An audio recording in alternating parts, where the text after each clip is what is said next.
Hi, Dr. Paul Haider, Master Herbalist here. Well, what do you think this is? It's a syrupy looking thing, kind of a honey kind of flavor, not smell, I mean, and it has a very sweet taste. Um, Reminiscent to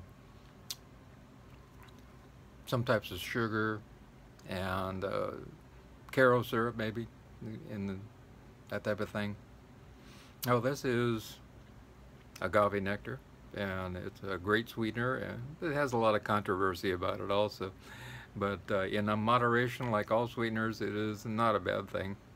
That's the key to everything is moderation. You know, the yin and the yang. But sometimes we have a hard time finding moderation. You know, it has some really good qualities as far as a glycemic index goes. It's very low, making it good for diabetics. It has a glycemic index of 27, while honey has an index of 83, sugar 92, glucose 137, and maltodextrin 150. Wow, not good. So it has an extremely low glycemic index, and so that's really important. You know, if you're a diabetic, that's something you can consider. It should be used in moderation, of course. It has the ability to kill bacteria. It's been used as a wound healing agent. In fact, the Indians would take the syrup from the agave cactus type of plant. It kind of looks like an aloe plant, and take that and put it on their skin, and sometimes use salt in there also, but that hurt. And that would kill off the bacteria, especially good for staph bacteria. And it stopped the wound from festering and, you know, creating pus and things like that, so it could heal. It also creates inulin in the body, which is a food for the good bacteria in our gut. And if you've ever, you know, looked at probiotic bacteria, you know, they need a particular long chain foods which are important that don't break down in the GI tract, but the probiotic bacteria can use them. So this produces inulin, which is really good. Also has a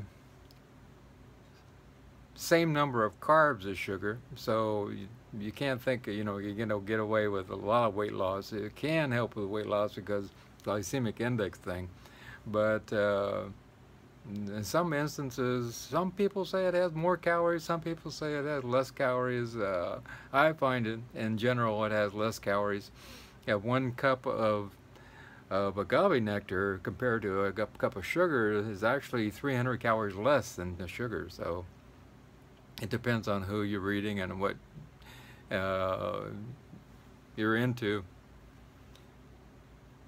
In fact, I find it a better sweetener than all these, you know, terrible chemicals out there. You know, the blue stuff, the pink stuff, the yellow stuff.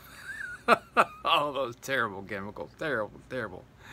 But it does contain a lot of fructose, you know, and fructose has been is not good for the body in high amounts. You know, if you're drinking all that soda, not good. And people, you know, I see people go through a liter of soda in a day, and that's a huge amount of fructose.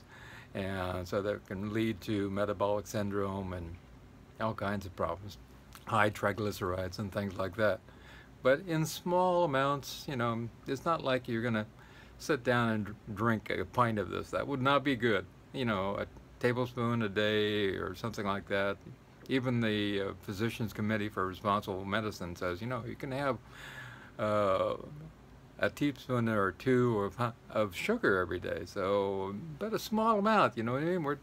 We're gotten crazy with not finding moderation. Yeah, moderation is the key to everything. You know, I don't get along with honey, so when I make cornbread, which I love, I make it once in a while, then I use agave nectar, a little bit of it, and that's a great sweetener for that.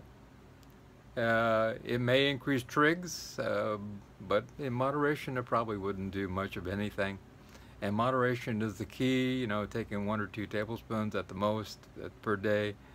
It has been used in an unprocessed form also. You can get raw agave, which has a lot of antioxidants in it, which I highly recommend.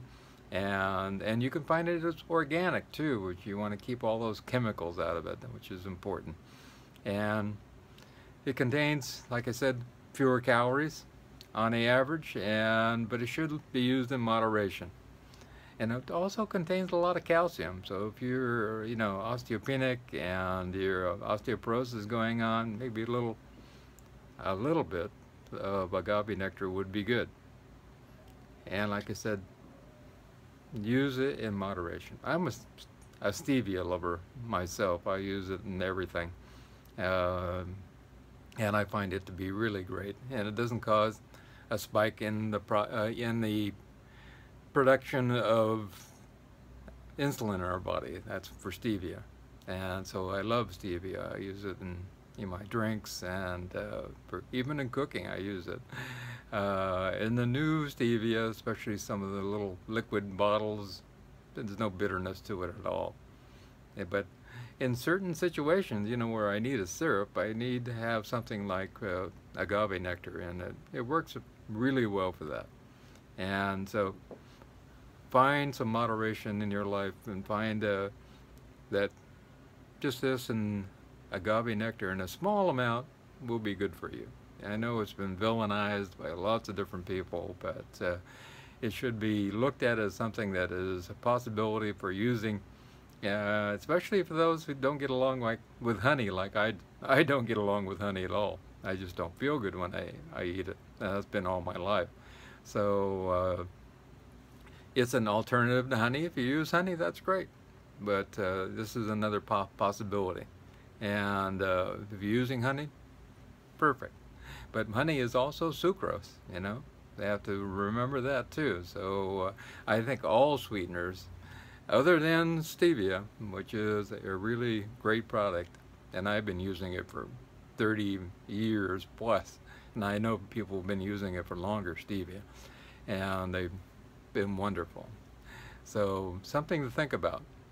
And it goes back to that moderation thing in our life, you know. I mean, if we're eating a lot of sweets, that means there's something, you know, we're not really happy. There's a problem going on, and we need to look at why we're consuming lots of sweets. And maybe that's the only sweet part of our life. Or maybe we're not dealing with our emotions, or maybe we're not dealing with something in our life.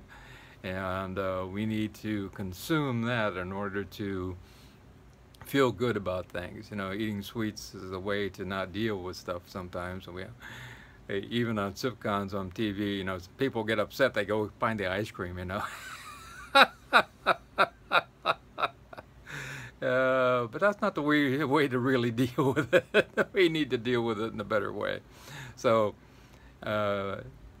try to find a wonderful sweetener that you like. There's lots of different sweeteners out there, and connect with it and use it, and your life will be sweeter because you use everything in moderation. And deal with your feelings and allow yourself to heal from the inside out. Have a wonderful day, and I love you.